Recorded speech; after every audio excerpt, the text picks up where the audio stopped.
मशहूर पंजाबी सिंगर सिद्धू मूसेवाला की मौत से सभी शॉक्ड हैं। देश हो या विदेश, हर जगह उनके चाहने वालों में शोक की लहर है। ऐसा इसलिए क्योंकि उन्होंने महज 29 साल की उम्र में ही वो मुकाम हासिल किया था जिसे लोगों को पाने में सालों लग जाते हैं।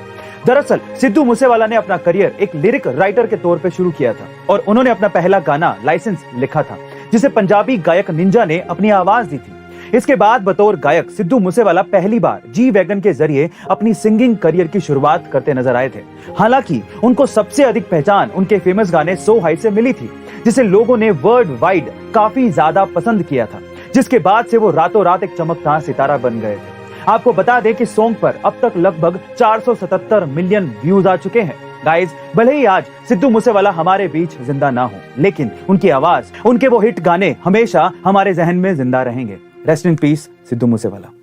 गाइस, क्या आपको पता है कि अडानी जी 80,000 करोड़ की सीमेंट खरीद रहे हैं और इसीलिए उन्होंने एसीसी और अंबुजा सीमेंट में करीबन 26% का स्टेक खरीदा है। लेकिन अब सवाल यह उठता है कि इंडिया के सबसे अमीर आदमी को इतनी क्या जरूरत पड़ गई। दरअसल अडानी जी के ज्यादातर बिजनेसेस ऑफलाइन ही हैं, जैसे कि इंफ्रास्ट्रक्चर, रियल एस्टेट और एयरपोर्ट इंफ्रास्ट्रक्चर, और इन सारे बिजनेसेस में सीमेंट का बड़ा रोल होता है। लेकिन अडानी जी के लिए प्रॉब्लम यह थी कि एसीसी और अंबुजा दोनों ही टॉप 2 सीमेंट ब्रांड्स हैं, इसलिए उन्होंने इन दोनों कंपनियों में इन्वेस्ट कर दिया ताकि उनके लिए अल्ट्राटेक के बाद ये 2 सीमेंट भी सस्ते हो जाएं।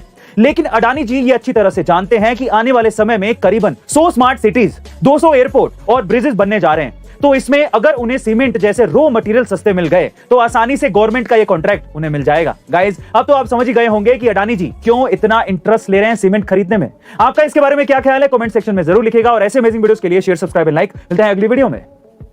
यह घटना है 24 जून 1915 की, जब पहला विश्व युद्ध चल रहा था। तब एक हंगेरियन सोल्जर पोल कैरन को एक बुल्गेरियन सोल्जर ने माथे के बीचों बीच ललाट पाली में, जिसे फ्रंटल लोब भी कहते हैं, वहां पे गोली मार दी। जैसी गोली लगी, उसे इलाज के लिए ले जाया गया। ऑपरेशन के बाद उसके माथे से गोली को निकाल दिया गया। लोगों को लगा कि वो मर जाएगा, लेकिन उसके बाद जो हुआ वो आप लोगों को सुनना चाहिए। वो बंदा जिंदा बचा, लेकिन उसके बाद से, यानी कि ऑपरेशन से जागने के बाद से, उसे कभी नींद महसूस ही नहीं हुई। वो कभी सोया ही नहीं। अब ऐसा क्यों हुआ ये तो कोई नहीं जानता, लेकिन वो बंदा 1915 में जब ये इंसिडेंट हुआ, उसके बाद लगभग 63 सालों तक बिना सोए जिंदा रहा। उसकी मृत्यु 1978 में हुई और आज तक भी ये एक रहस्य है। गाइस, इस रहस्यमयी घटना के बारे में सुनने के बाद आपको कैसा महसूस हो रहा है, चैट सेक्शन में जरूर लिखिएगा। और ऐसे वीडियोस के लिए YouTube पे हमारे चैनल को सब्सक्राइब कर लीजिएगा और अगर आप इंस्टाग्राम पे देख रहे हैं तो मुझे फॉलो करना मत भूलिएगा। मिलता है अगली वीडियो में। सिर्फ एक मूवी के कमिटमेंट के लिए वो 4 साल तक अपनी फैमिली से दूर रहा। 5 साल तक उसने उस मूवी के अलावा कोई और मूवी साइन ही नहीं की। उन 5 सालों में बहुत सारी एडवर्टीजमेंट के ऑफर थे, लेकिन उसने एक भी एडवर्टीजमेंट का ऑफर एक्सेप्ट नहीं किया। हालात ये थे कि 5 सालों में वो बैंकरप्ट हो गया था। बहुत सारे एडवर्टीजमेंट वाले उसे एडवांस में पैसा देने को तैयार थे। पैसे की तंगी थी, उसके बावजूद भी उसने एक भी ऐड नहीं की और सिर्फ उस मूवी पे ध्यान दिया।